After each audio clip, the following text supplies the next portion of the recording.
Welcome to the Graduate Job Podcast, your home for weekly information and inspiration to help you get the graduate job of your dreams. Welcome back to the Graduate Job Podcast with your host, James Curran. The Graduate Job Podcast is your weekly home for all things related to helping you on your journey to finding that amazing job. Each week I bring together the best minds in the industry, speaking to leading authors, entrepreneurs, coaches and bloggers who bring decades of experience into a bite-sized weekly 30-minute show. Put simply, this is a show I wish I had a decade ago when I graduated. In episode 30, I speak with author, blogger and former financial advisor Kim Stephenson, who shares with us his insight as we cover a wide range of topics. We touch upon ideas of money, the stories you might be telling yourself about money, and the impact that this might be having on your job search. We also throw in a little bit of evolutionary biology and touch upon our old friend, yes, the importance of understanding your values. No matter where you are as you look for work, be it unsure of where to apply through to getting ready for an assessment centre, make sure you listen on, as Kim's thoughts on money will definitely get you thinking. As always, all links to everything we discuss and a full transcript available in the show notes at graduatejobpodcast.com/money. Before we start though, don't forget, I love to hear your feedback, so do get in touch either on email or by Twitter. On Twitter, I'm at gradjobpodcast, and email is hello@graduatejobpodcast.com. Let me know what you love, people or companies you'd like to see in the show. Send them all my way. But now, without further ado, let's dive headfirst into episode 30. Today we have a very special guest on the show. He's a qualified independent financial advisor, occupational psychologist to boot, and the author of the excellent Taming the Pound and Finances Personal. Kim Stephenson, welcome to the Graduate Job Podcast. I'm glad to be here. Excellent. So I've given a very brief intro there, but Kim, would you tell us in a few sentences what it is that you do and why it's relevant to our listeners? Basically, a lot of my work, because I started off in finance, and I changed careers in the 30s, which is interesting, but I don't recommend it. It's easier to start where you want to end up. And I found I was more interested in the people than the money. So I went into psychology, qualified as an occupational psychologist, and was doing a lot of business stuff. And then I started getting asked by charities and non-for-profit organisations to help to guide people who had money problems, who basically might be people who didn't have enough money, but they could be people who have plenty of money but had miserable lives. So it's really grown from there, and I now do a lot of coaching. I work with various organisations to try and educate people, mainly about finance, but also about just leading a happy life and enjoying what they do. And today we're going to roll up your financial and psychology experience and discuss money and the way it shapes people's decisions, specifically in relation to their career choices. And with the people that I coach, often their career choices for jobs and also industries as a whole, driven solely by money. And today we're going to explore whether that might be the best idea and why. And as you mentioned, the reason is if you can think about these things at the beginning of your career, it makes things so much easier than people tend to only look at it 5, 10, 20 years down the line. Taking a few steps back, you talk in your new book, Finances Personal, about the need for students to really think about the why and the why they're actually applying to university. How important is this stage of thinking when also applying for jobs? I think it's the most important thing to do. You know, if there's one piece of advice I give people, it's what do you want your life to be? Because there's a lot of tie-ups with money and professions and this, that and the other, and people talk a lot about, this is a really good job or whatever. But the point is that each human being's unique. Each of you listeners, there's never been anything like you before. There's never going to be again. You're it. Even if you're one of identical twins or triplets or something, you're still unique because your life experience is different even from people with the same genetic makeup. So something that's wonderful for other people might not be for you. And something other people say, I wouldn't like to do that, you'll love it. So the most important thing to me is what do you want your life to be? And that's about, why are you doing it? What are your values? What is it that really floats your boat? And there's various things that have been shown to affect people's happiness in life. One of them is having a purpose. And there was some interesting information on the YouGov site just recently. Something like 37% of people in the UK feel that their job is meaningless.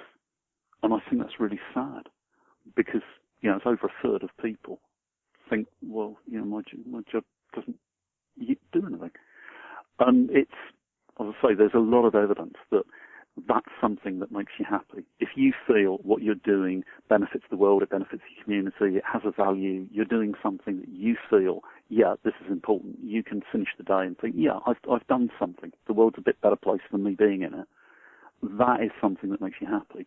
Another thing that makes you happy is having good relationships.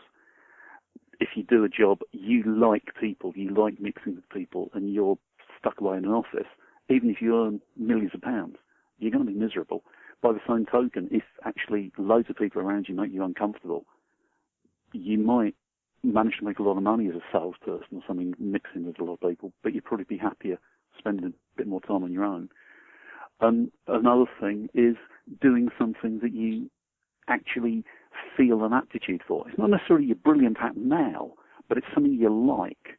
And in the book, because we were talking about courses, one of the big things I was emphasizing is try and choose things that you like, whatever they are. Don't worry too much about where you end up, because the thing is, if you like something, and the same thing applies to going into jobs, if you go into something, say, accountancy or law or whatever, that's well paid because you want it to be well paid, or because mum and dad think you should, or because loads of your friends are going into it, what you end up doing is doing something that you've got to work very hard at, and you don't particularly want it because it's not your dream, it's somebody else's. So everything you learn is quite hard work because you don't really want to do it. It's like, anything you disliked at school, or, if you're in the Scouts or Guides or whatever, anything you did that you don't really like doing, it's harder work. If you go for something that you really actually enjoy, you'll do all the extra reading. You'll end up getting better marks. Even if you start off, you're totally pants at it. If you love it, you'll end up doing better, because what happens is you do loads and loads of practice, but it doesn't feel like practice. You're just doing it because you want to do it. You'll read all the extra books. You'll pick people's brains. You'll get good at it. As you get good at it, people will notice that, and they'll say, how do you learn all that? That's amazing. Yeah, you've improved so much. And, of course, that makes you feel good, and you get a feeling of mastery, and other people start asking you for help. And, of course, the best way to learn anything is teach other people it, or program a computer, because you have to break it down and make it very simple. So, because it means you understand it better. And you get better and better at it, and you get this good feeling of mastery out of it, and you end up being fantastic, because it's a virtuous circle. Whereas if you're doing something because there's an expectation that you should, or you ought to, or mum and dad want you to, or you don't really know what else to do, or your friends are doing, whatever, it's all hard work. It's a bit of a vicious circle. You feel uncomfortable. You don't really want to do it. And that pushes you down a route of, I've invested years in this, and I really don't like it. But if I start again, I'm going to have to go back to the beginning. I've got a lifestyle that I can't afford to do that now, which is why you've ended up with 37% of people who feel their job's meaningless. If they'd started off with different decisions and actually thought, what do I want my life to be? They would probably, A, be a lot more successful, B, they would absolutely certainly be a hell of a lot happier in their life and be nicer to be around and have better relationships because their partner and their kids would like them better because they'd be more fun. And they'd probably earn a hell of a lot more money because whatever they did do, even if it's technically on average, it's like they're not average. Because that's the other thing, is because you're unique, you're not average. What most people do is not you. So you can be an exceptionally good person in an industry where, it's not on average well paid, and you can be, the best paid by far, which is a hell of a lot more fun than being right at the bottom and bored out your mind doing something that on average is paid well, but you bring the average down. No, that's very true. And, you covered a lot there, made some great points. And I love in the book you mentioned the saying, go where your interest is, not where the money is, is a really nice, pithy little comment. And you talked about accounting. I know personally friends who studied accounting. I'm not sure whether it was specifically for the money, but they went into accounting. And I think accounting, things where you really need to study, and you're studying even once you've finished degree and then you've joined the accounting firm and you've got your accountancy qualifications, which are hard. And if you don't enjoy it and you're not interested in it, it's even harder. And it really sorts the people who want to do it and enjoy it from the people who went into it for the wrong reasons. Yeah, but I'm not understand. I'm not knocking accountancy. If that's what you want to do, that's fantastic. Great, do it. Because you'll probably enjoy it, and on average, you will get better paid than a lot of people. Terrific. But it's more about, sometimes, I got pushed towards finance basically because I was good at maths. I did pure maths, applied maths, economics and English at A-level. So because there's a lot of maths and money in it, I didn't actually choose to go to university. All my friends were going, and I didn't know what the hell I wanted to do when I grew up. But everybody said, if you're good at maths, you can go into finance. Well, yeah, that's not actually true, because that's only part of what you do. The big thing about the financial services industry, the bit I was in, which isn't directly accounting, is most of it's product sales. It's still like that. It's supposed to be professionalised, but it's actually very product. And I didn't like that, because I was pushing stuff at people. It was like being a second-hand car salesman, which is one of the reasons I changed, because I was interested in the people. I used to spend hours trying to find out, what is it you want to do with your money? The money's just a tool. This is like 30 years ago. And when I learned more about psychology, I realised, actually, that's right. The money's not the goal, but it ends up as the goal. A lot of people get very hung up on that. The goal, I think, is have a happy life. And money's a tool for that. It's a lot easier if you've got some money to have a happy life, because you can afford to do more things. You don't have to worry that the bailiff's going to come to the door and take your furniture away. You don't have to worry to pay rent. So it's easier not to be stressed, and it's easier to do things that you can do with money, which give you pleasure, like buying experiences, rather than loads of material goods. It's easier to give things to others. I'm sure, Bill Gates used to have a lot more money before he put it all into the trust.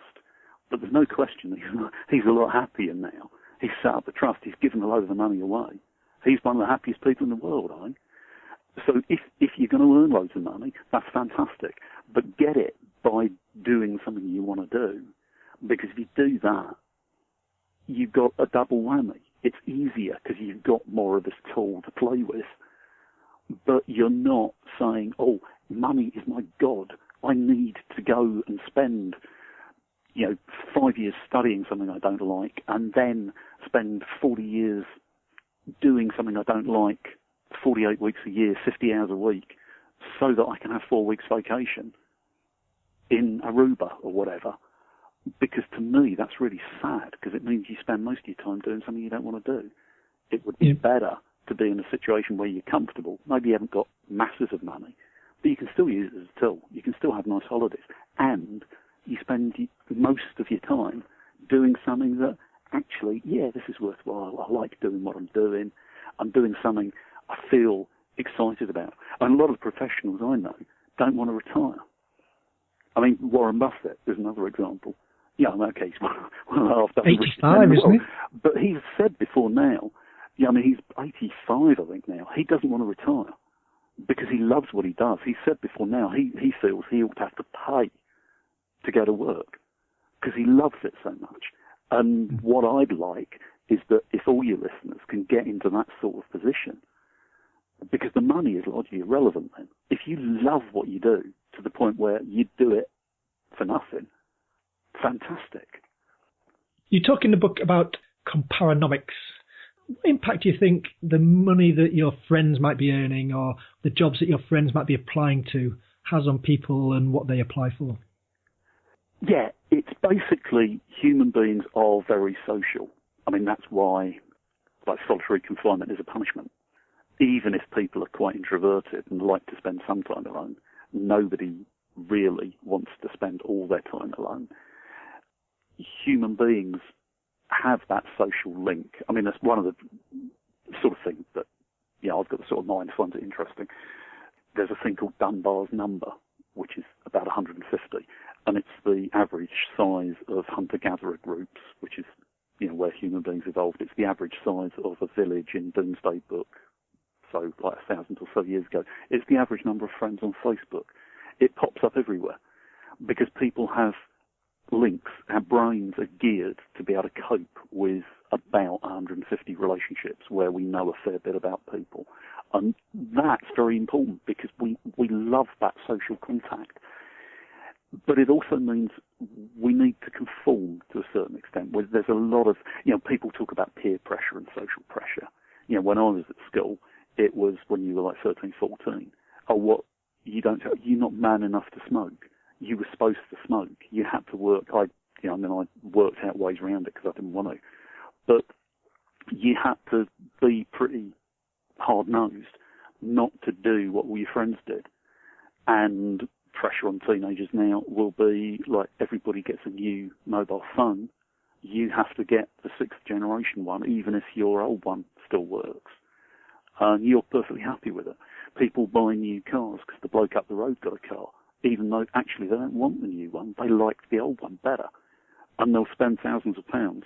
People will join, golf clubs. They will do all sorts of things because we are social beings and we like to conform.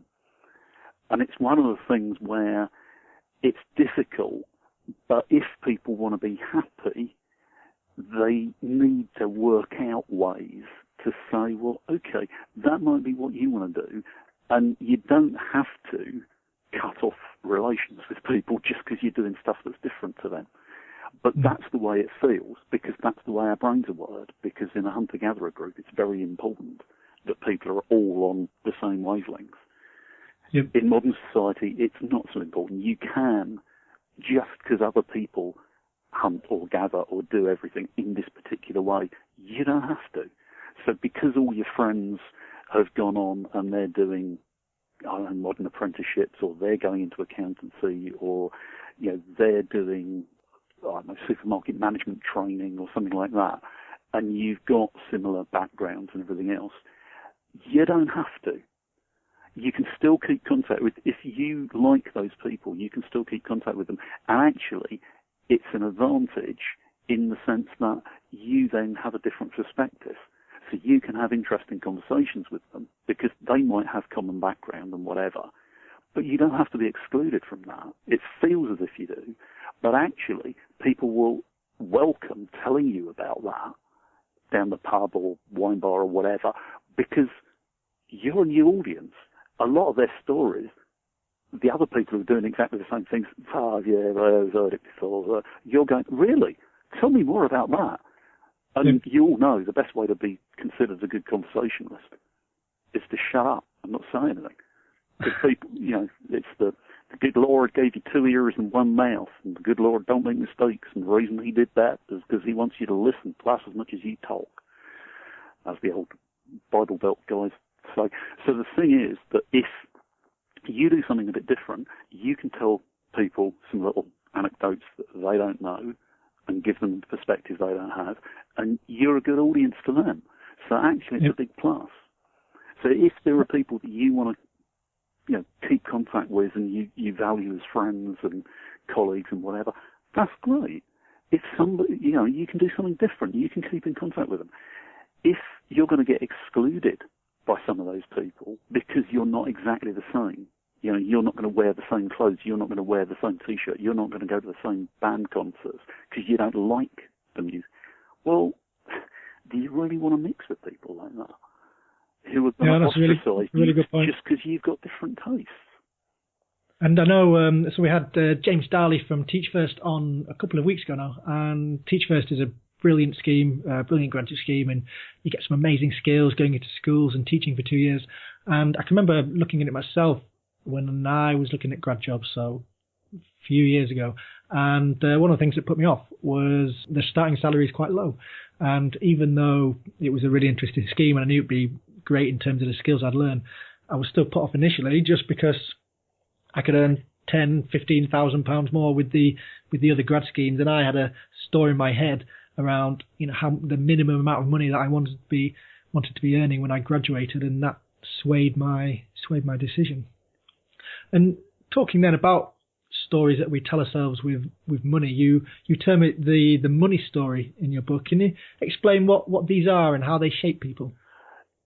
Yeah, it's basically the money story, because human beings, if I can sort of a little bit of evolutionary biology again, basically human brain is the single most complex thing in the known universe.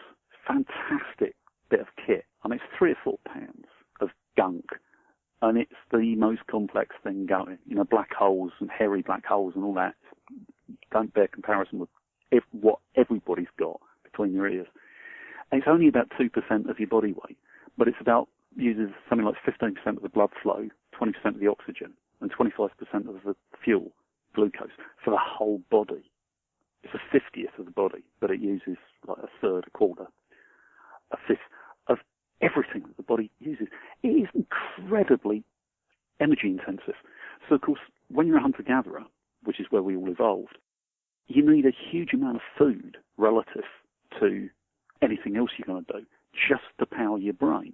Now, it's what sets humans apart, but it also, it's quite easy to starve to death. So what happened was our brains evolved to be very economical.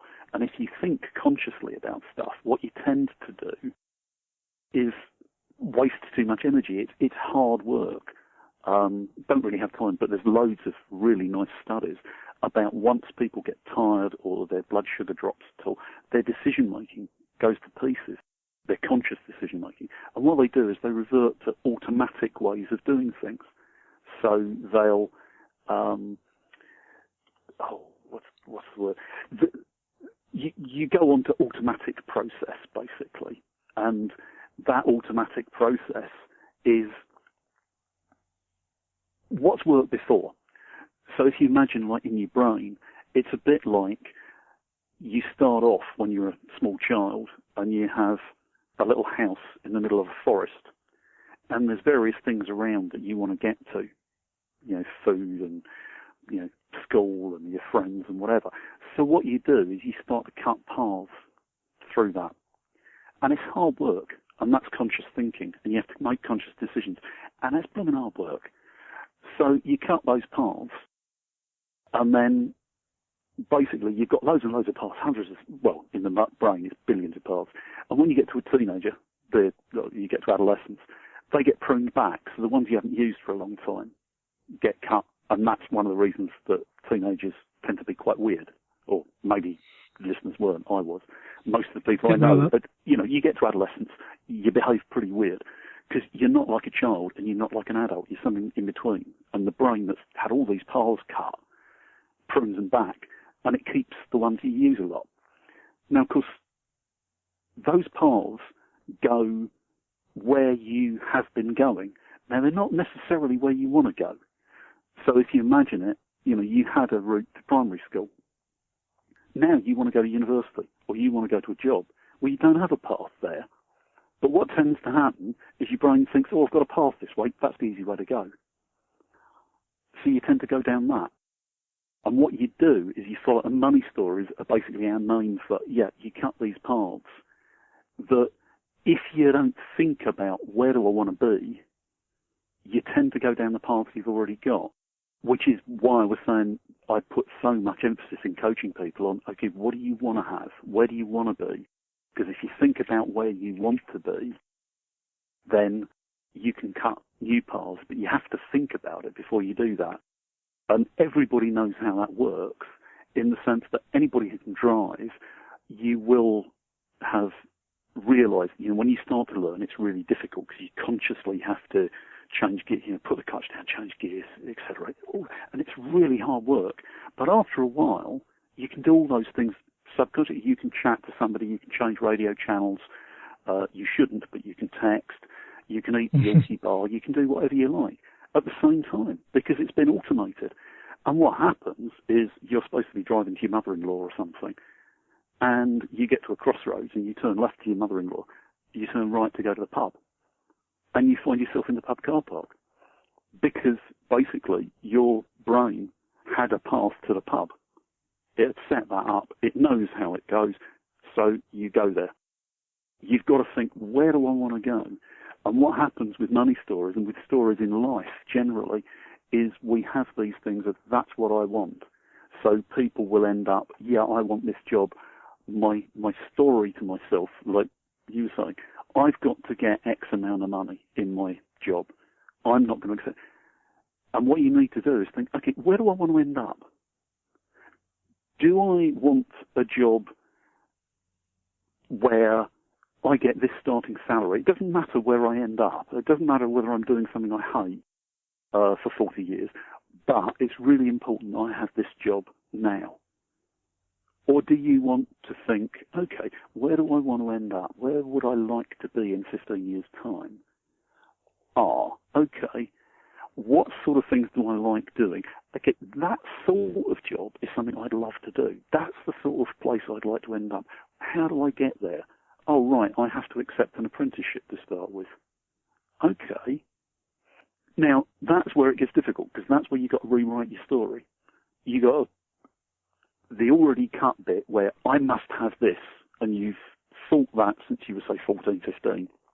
You get to 22, 23. It's been sitting there for 8 years. It's this well-cut path. This is what you're going to do. And you have to be able to say, hang on a minute, that path doesn't take me where I want to go. It's nice and easy to go down that path, and I can follow it, but I don't want to go that way. I want to go the other way. Oh, hell. Okay, got to learn something new. Got to get my machete out, and I've got to cut a new path to go where I want to go. Because the thing is, it's harder, but it's far more satisfying, because for a start, you get a sense of mastery over yourself. You're not just acting like an automaton. You've decided what you want, and of course you end up. Maybe you don't quite get the job that you want in 15 years' time. Maybe it takes you 18 years. So what?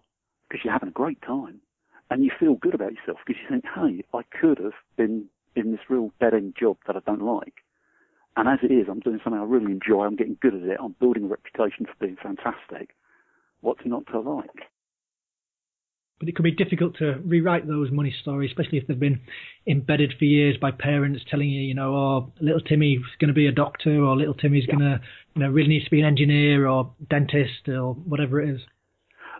That's right. I mean, a lot of the stories will come from that. So, in terms of money, we, in the book, I've used examples of things like girls will get told it's not ladylike to manage money, which of course is nonsense.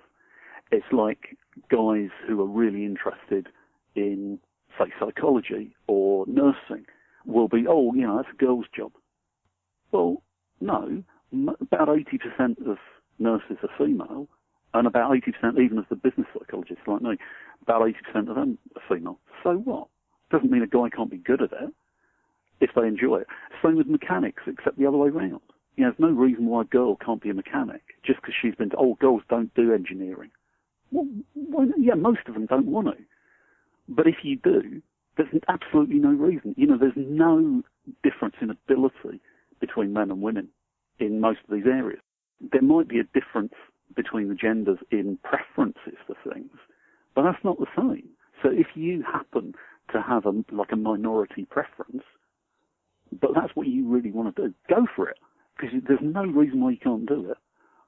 And I think that is one of the sad things, that parents often, because they want to help children, they actually hinder them like that. Don't worry your pretty little head about this. And it's like, yeah, but actually at some point you have to. Because you get classic things like, Bernie Ecclestone, was it Tamara, wants a place in London. So instead of saying to her, okay, what do you want? Let's work out what's a reasonable thing so you can get some value to yourself about making decisions. Oh, yeah, that's okay. That's 49 million quid apartment. So what he's created is a Paris Hilton who doesn't really know whether any of her friends like her or whether they're just hanging on for money. He's trying to help her, but what he's doing is crippling her life because she's never going to be happy, because she's never going to have any sense of self-worth. And parents try and do that. I mean, there's the thing about your parents mess you up. They don't mean to, but they do. And that's one of the ways they do it. They'll give you these sayings that maybe they believe or they think are really useful, like, you must save your money. And to a lot of people, that would be handy. But the problem is, maybe you come out of uni, you do some work for a while, but you've got you're a Bill Gates type, you want to be an entrepreneur, and you've got some money to set up your own business. But if you let that money story dictate to you, you're not allowed to spend it because you've got to save it. You can allow your brain to be shaped by other people and force you into something that actually you don't really want, or you can take control of it. And it's not easy, which is why, I do a lot of coaching and I wrote a book and things like that. But it's to try and help people to take control of their own lives and say, well, where do I want to live? What's going to make me happy? Instead of just following what people have told me, how can I get where I want to be? Yeah, and that's a great point, because as we talked about at the beginning, this is the best time to make those decisions as you're coming out of university and applying for maybe your first graduate job or your first proper job. Do the thinking at the front end, and it will save you a lot of hard hours spent doing a job you don't want further down the line. So unfortunately, Kim, time is running away with us. But before we finish, let's move to our weekly staple of weekly questions. So first off, what one book would you recommend to our listeners that they could read? You warned me about this, and there are loads. I mean, one of the obvious ones is What Colours Your Parachute. There's a brilliant book on decision making called Gut Feelings by Gerd Gigerenzer. There's various stuff by Seligman, but the one that I would go for is one by a guy called Matthew Ricard, which is just called Happiness. And basically it's written by a guy who's a Buddhist monk, but he also has got a PhD. He studied with a Nobel Prize winner in cellular genetics. So, I mean, he's a brilliant bloke.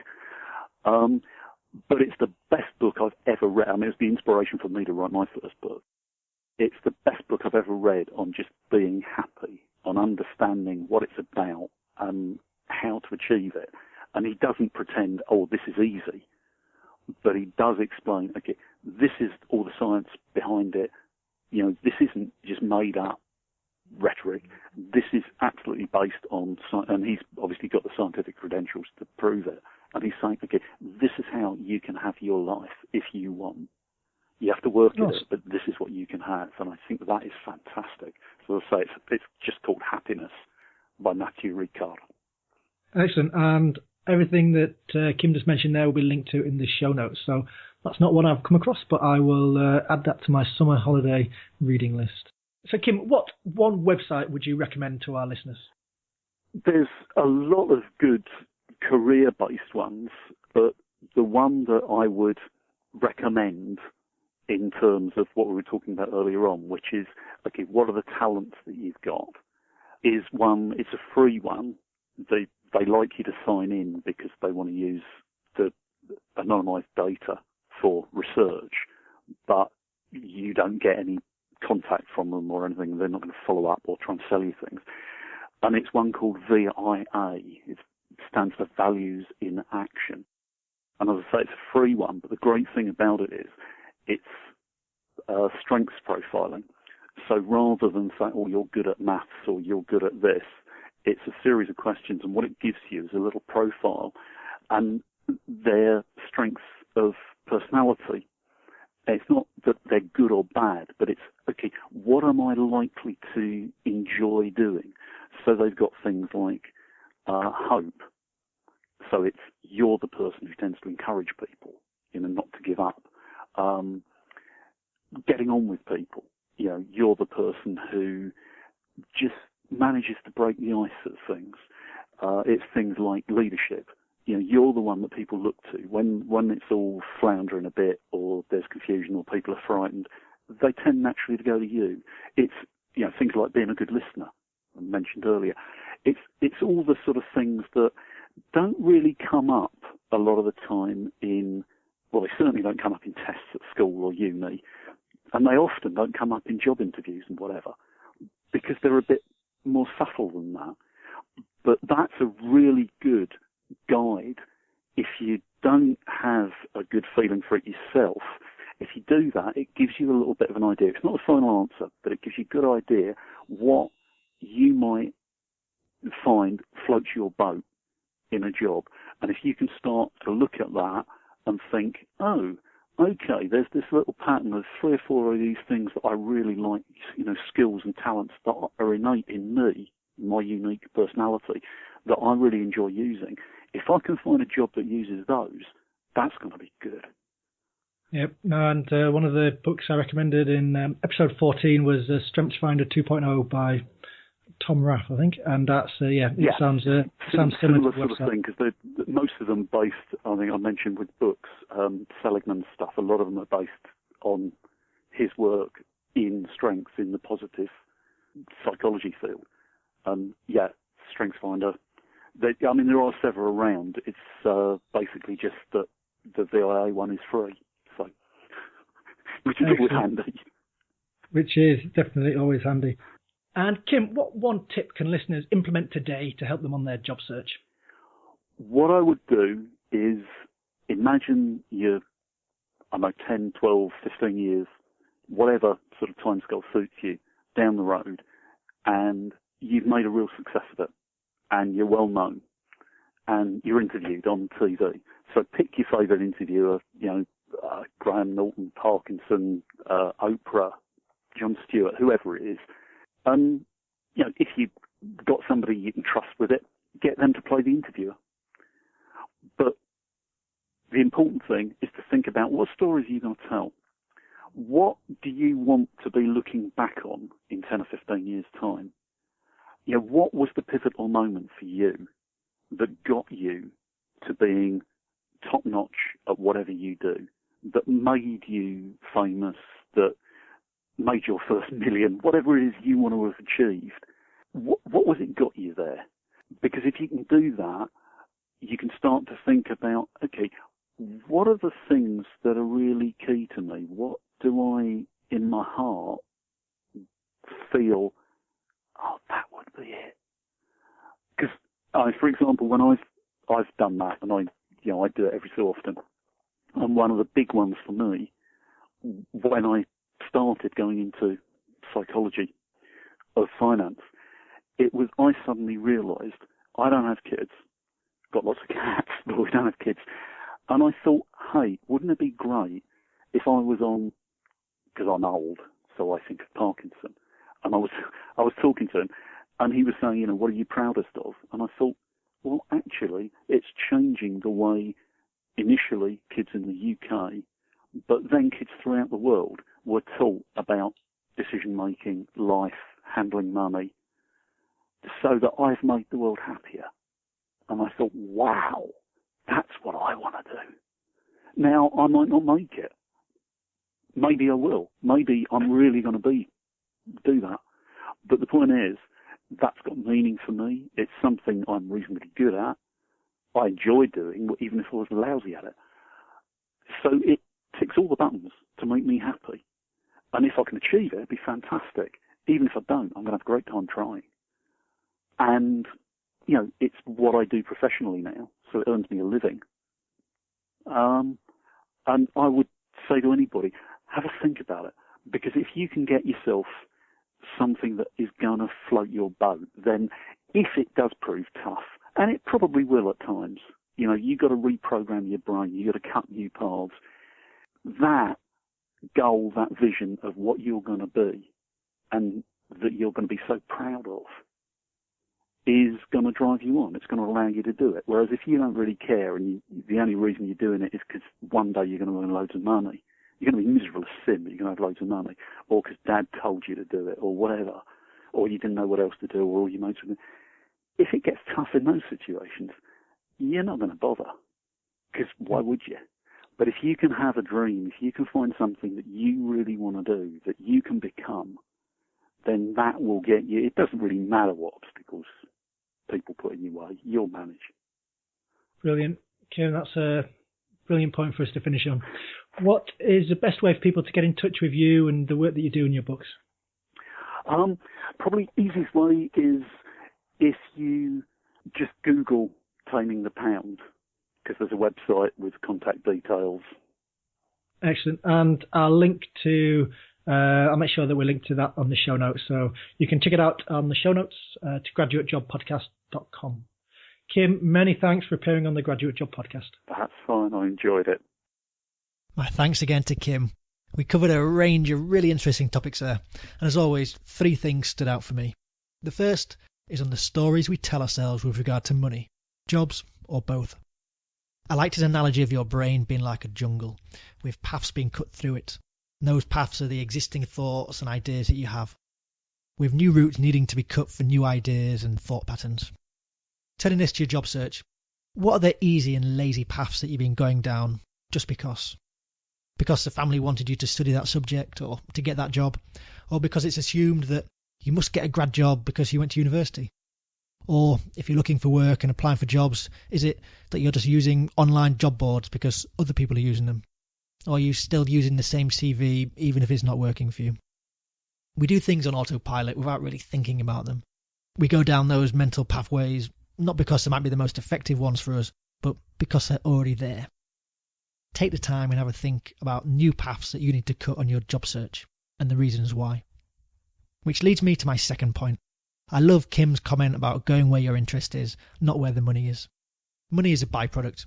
If you're passionate about something and you're good at it, money will ultimately come. Although, as Steve Rook said back in episode 3, being passionate isn't enough. You might be passionate about playing football, but if you're not good enough, that passion is never going to take you to the Premier League. So make sure that you combine that passion with something where you are good. Use the values in actions tool Kim mentioned, which is linked to in the show notes at graduatejobpodcast.com/money. It's a great little tool and it'll get you thinking about where your strengths lay. And finally, be careful of comparonomics. Just because all your friends or people from your course might be headed for a particular industry or type of job or wage, it doesn't mean you have to. Chase your own dream, not somebody else's. And be careful of blindly following those pre-existing money or job stories. Central to all of this, though, is awareness. So take that time to do some careful thinking about what is right for you. Okay? That is me done. All that remains is to say check out the show notes at graduatejobpodcast.com/money. And if you've enjoyed the show, let me know on Twitter. My handle is gradjobpodcast, or email me at hello@graduatejobpodcast.com. And please do leave a review on iTunes or Stitcher Radio. As I say every week, it's the best way, other than sharing us with your friends, to show appreciation for the podcast, and it does help massively in the rankings on iTunes. So a big thank you to Nkatecha for a recent 5-star review on iTunes saying, "What an incredibly useful podcast. All the guests are so interesting. This is a podcast I'm sure to find useful throughout my career. Thank you very much." Well, thank you, Nkatecha. It's much appreciated. Do join me next week when I speak to Katie Purser, Head of Graduate Recruitment at Frontline, where we discuss getting into social work. I hope you enjoyed the episode today, but more importantly, I hope you use it and apply it. See you next week.